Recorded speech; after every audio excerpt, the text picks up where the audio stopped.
Vamos a ir a la actualidad. Nuevo golpe al tren de Aragua en Chile. Detienen al líder de los piratas por crimen de Ronald Ojeda. Nuevos detalles se conocieron hoy día sobre la detención del Gordo Alex, uno de los líderes de los piratas, célula del tren de Aragua vinculado al asesinato del militar Ojeda. Se trata de Alfredo José Enrique Pineda, de 30 años, venezolano, irregular en Chile, que estaría involucrado en el secuestro con homicidio del opositor al gobierno de Nicolás Maduro. Si bien la investigación por el crimen del militar es de la VIP Antisecuestros de la PDI, la captura del Gordo Alex fue realizada por carabineros en un departamento de Estación Central. Vamos a conversar sobre este tema y todo lo que implica con Pía Grimm, académica del Centro de Estudios de Seguridad y Crimen Organizado de la Universidad San Sebastián. ¿Cómo está, Pía? Hola, Julio César, ¿cómo estás? Gracias por la invitación. Muchas gracias. Bueno, primero, ¿qué es lo que significa esta detención, ¿no? En términos generales, para los piratas, para el Tren de Aragua y también para la sociedad chilena. Bueno, son buenas y no tan buenas noticias. La primera buena noticia es que este señor lo estaban buscando. Él viene, hace poquito llega a Chile. Él era como una de las cabezas de los piratas de Aragua, que es una facción del Tren de Aragua, como muchas otras facciones, como los gallegos, entre otras. Y él lo estaban buscando hace tiempo porque es el autor intelectual, no material, pero no solamente del caso de Ronald Ojeda, sino también de otros casos de secuestro. Entonces lo estaban buscando y es una súper buena noticia que lo hayan capturado. Ya el fiscal Barros habló. Para evitar este tipo de delitos no hay... ¿Aló? Ahí, Pía, vamos a ir de inmediato contigo. Ahí volvió Pía. ¿Pía? ¿Sí? Ya, ahí sí, se te había quedado pegado, pero ahora sí. Ah, perdona, yo te estaba escuchando. En el fondo lo que decía es que lo estaban buscando hace tiempo, así que es una muy buena noticia. Este señor no solamente era por este crimen, sino por otros secuestros también, y que ya esté bajo la tutela del Estado. Es una buena noticia porque estamos avanzando rápido y eso es disuasivo para otras personas que quisieran cometer delitos de este tipo. Ahora, ¿cuál es la no tan buena noticia? Es que la criminalidad organizada hoy día, Julio César, es bastante distinta a la antigua. La antigua era muy jerarquizada y con cabezas que cuando tú las sacabas, la casa como que se caía, porque estaban sobre la base de ciertos liderazgos muy potentes, donde que si no existían, el resto de la institución o de la organización no se podía sostener. Hoy día esto funciona de manera muy distinta y pueden haber dos posibilidades. Una es que tú saques aparte de la institucionalidad y queden algunas células pequeñitas dando vueltas por ahí que eventualmente se puedan rearmar rápidamente y la criminalidad vuelve. Y la otra es que tú saques a todos, los metes a todos presos, por ejemplo, como los gallegos, que pasó hace poco tiempo, pero lamentablemente alguien va a usar ese puesto. ¿Y por qué? Porque la criminalidad organizada es muy lucrativa y porque los mercados ilícitos están cada vez más amplios. Cada vez más hay una diversificación muy grande. Entonces, es muy buena noticia, ciertamente.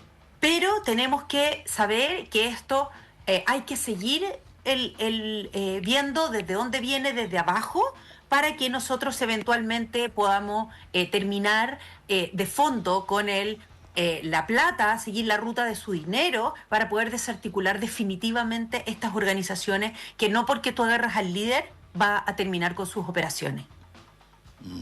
Bueno, yo creo que ese tema, lo que tú estás diciendo, es relevante, muy relevante. Es una forma de organización muy, muy diferente. Antes mataba al líder, agarraba a Escobar y moría de cierta forma, ¿no es cierto?, ese grupo o ese cartel. O lo mismo pasaba con otros, podían quedar los hijos, pero bueno, acá no, porque acá tú ni siquiera sabes de quiénes son los liderazgos, ¿no? Están muy desparramados, son muy compartimentalizados, y tienen muchas células también que están operando, incluso algunas que ni siquiera son, y se hacen pasar por células Sí, cada día más pasa eso y porque la sofisticación para el reclutamiento de las personas hoy día cada vez mayor. Y esto también tiene que ver con el tema de la globalización de las comunicaciones. Hoy día nosotros tenemos, por ejemplo, una persona recluta a una persona. Tú estás trabajando para el crimen organizado sabiendo que estás haciendo algo malo, que estás trabajando, pero no sabes para quién estás trabajando y estás en un país X trabajando por una persona de otro país y a ti te llega una plata y te dicen qué es lo que tienes que hacer, pero tú no perteneces a la organización criminal, pero sí tienes información. Entonces, exactamente el ejemplo que tú diste, el de Pablo Escobar, es el más conocido porque todos conocemos a Pablo Escobar. Tú sacas a Pablo Escobar y cae un poco. Ahora es muy difícil hacer caer porque los estamentos están muy bien unidos para que esto efectivamente no suceda. Entonces tú sacas una cabeza, pero sale inmediatamente dos o tres nuevas. Y si no, ya lo saca todo, bueno, alguien más va a usar esto. Porque el problema, Julio César, con esto es que es muy lucrativo. Y ese es el problema que nos está llegando hoy día con el tema de la corrupción. Porque la corrupción que está entrando, que es fundamental para el crimen organizado, no le va a llegar solamente a personas que tengan malos sueldos, malas condiciones, le puede llegar a cualquiera, porque el crimen organizado puede comprar a cualquier persona. Así es. Bueno, hay un tema que es bien incómodo, yo creo, para la autoridad y que también es para todos los chilenos, ¿no? Esto de que un tipo entra y salga como Pedro por su casa, ¿no? Porque después del crimen de Ojeda se fue, pero resulta que ahora volvió y estaba acá muy campante en Toro Mazote ahí, en un departamento. Entonces, claro, como que uno siente que somos un pasadizo, ¿no? Sí, totalmente. A mí, mira, yo creo que lo que pasó hace poquito con el tema del señor Mejía, para recordar a la gente que nos Alberto escucha, Mejía. de Alberto Mejía, el sicario que se fue de la cárcel, eso fue un punto de inflexión, creo yo, que nos demostró el problema que tenemos de institucionalidad, que nosotros creíamos, yo creo que lo grave de todo esto hoy día es que creíamos que teníamos una institucionalidad muy fuerte. No estoy diciendo que nuestra institucionalidad esté desbordada, pero ciertamente tiene muchas brechas. Entonces, la cantidad de instituciones, personas, que cometieron errores o que dejaron pasar algo para que sucediera eso, es bastante similar a lo que pasa con este caso. Un señor que entra a Chile ilegal, sale de Chile ilegal, vuelve a entrar ilegal. Bueno, gracias a Dios la Fiscalía actuó de manera rápida y también la Policía de Investigaciones y la Policía Carabinero de Chile, en el caso también del señor de Meix, están actuando con mayor celeridad frente a estos casos. Pero estamos demostrando últimamente que estamos con brechas institucionales y que si no tenemos coordinación interinstitucional y que no fortalecemos el Estado, cada vez se va a infiltrar más el crimen organizado. Y solo para agregarle una cosita más, que aquí yo no quiero meterme, pero porque obviamente que es una investigación de la Fiscalía, pero el fiscal Barro, que está a cargo del ECO, el Metropolitano, nuevamente dijo que aquí habían cosas políticas involucradas. Entonces, cuando tú además de crimen organizado le involucras un Estado político detrás de esto, la cosa se vuelve más compleja aún.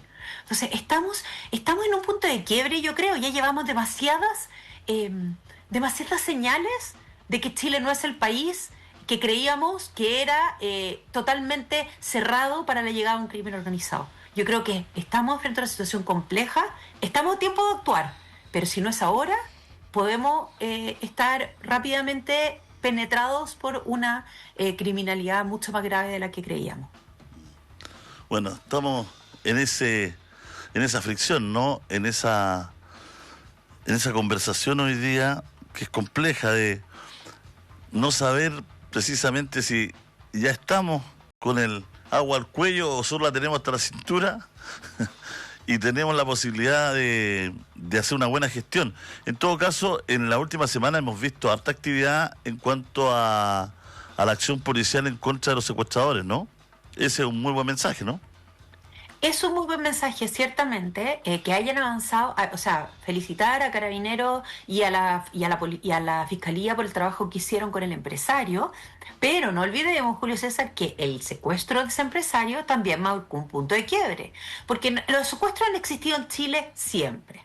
¿ya? Y antes eran generalmente en conflictos interpersonales, ¿ya? Con personas que tenían algún tipo de deuda, incluso entre familiares, el papá que se llevó al hijo, etcétera. ¿Ya? Después pasamos el 2022, que suben en un 68%, muchísimo, se dan entre personas que pertenecen a bandas rivales y que tienen poder adquisitivo para poder pagar rápidamente. Y rápidamente de eso pasamos a personas que de alguna u otra manera están relacionadas a la criminalidad organizada, por ejemplo, que consumen algún servicio o algún producto. ¿Ya? Prostitución, droga, entre otras cosas. Están relacionadas, no pertenecen a una banda criminal, pero algún tipo de relaciones puede existir. Bueno, teníamos un caso aislado en Rancagua en el 2023. ¿Tú te recuerdas ese empresario que habían secuestrado? Bueno, este es segundo caso. Y cuando son dos casos ya no es un hecho aislado. Puede marcar una tendencia. Entonces, cuando tú empiezas a ver que estamos escalando hacia las personas, vamos a llamarle común y corriente, por decir que no tienen ni un tipo de relación al crimen organizado, bueno, estamos frente a una nueva criminalidad. El fiscal nacional, Jean Valencia, dijo, Chile cambió. Y por suerte, ahora ya estamos todos de acuerdo con que realmente Chile cambió y todos tenemos que ponernos al día en esto. Y a mí me parece que las últimas investigaciones han demostrado que las instituciones en contra de a favor de la seguridad del país están avanzando y están marcando que acá no vamos a aceptar este tipo de acciones y de criminalidad. Pero estamos viendo más casos. Y cuando uno ve más casos, no siempre es que lo estamos haciendo mejor. También puede ser de que están habiendo cada vez más casos. Y eso implica una mayor penetración de la criminalidad. Entonces, yo creo que hay que ser cuidadosos. Yo creo que no estamos con el agua hasta el cuello. Si creemos que mañana vamos a convertirnos en un país como en algún minuto fue México, yo creo que no. Todavía hay acciones que podemos tomar democráticas y con Estado de Derecho y con respeto a los derechos humanos que podemos frenar esta situación. Ahora, hay que tomarlas ahora, hay que tomarlas con mucha decisión política, con mucha seriedad y sin populismo, que lamentablemente en época electoral hay mucha creatividad y el populismo sale a flor de piel y bueno, y nos quedamos entrampados en ideas que no siempre son las mejores para atacar de raíz estos problemas.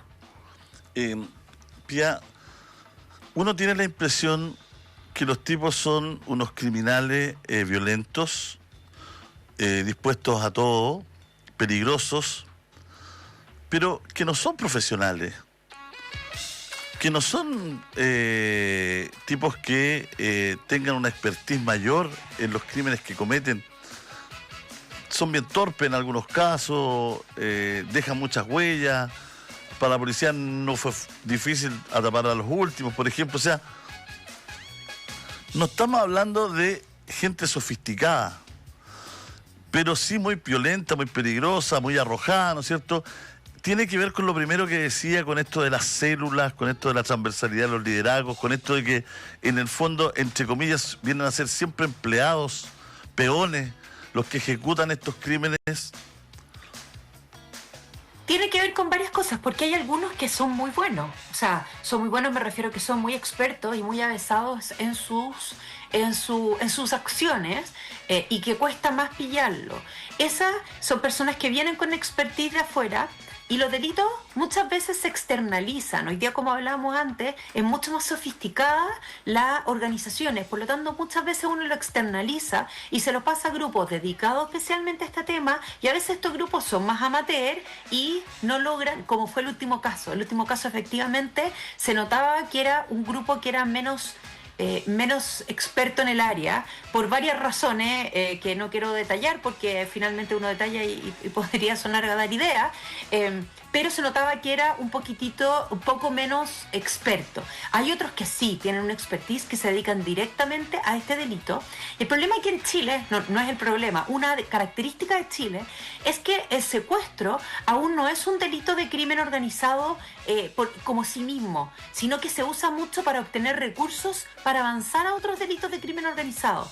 Por ejemplo, las bandas centroamericanas se dedican más, como las maras salvadoreñas, entre otras, se dedican más directamente a el secuestro. Hoy día en Chile estamos con los primeros visiones de estos secuestros extorsivos que lo hacen para juntar dinero rápido para entrar a otro tipo de delitos de crimen organizado. Entonces, muchas veces hay errores, efectivamente, pero yo creo personalmente que se han visto más secuestros de lo que nosotros creemos. O sea, han habido más secuestros de lo que hemos visto, por decirlo así, porque deben haber muchos secuestros entre bandas que no se denuncian, porque o bien se resuelven o bien no se quieren denunciar porque hay delitos, otros delitos involucrados. Entonces, yo creo que este es un tema grave y que hay personas que están tomando mucha experiencia para poder seguir avanzando en este mercado ilícito que se nos vino encima. Fabuloso, le enviamos un abrazo gigante, Pía. Gracias por conversar con nosotros. Muchas gracias a ti, Julio César. Que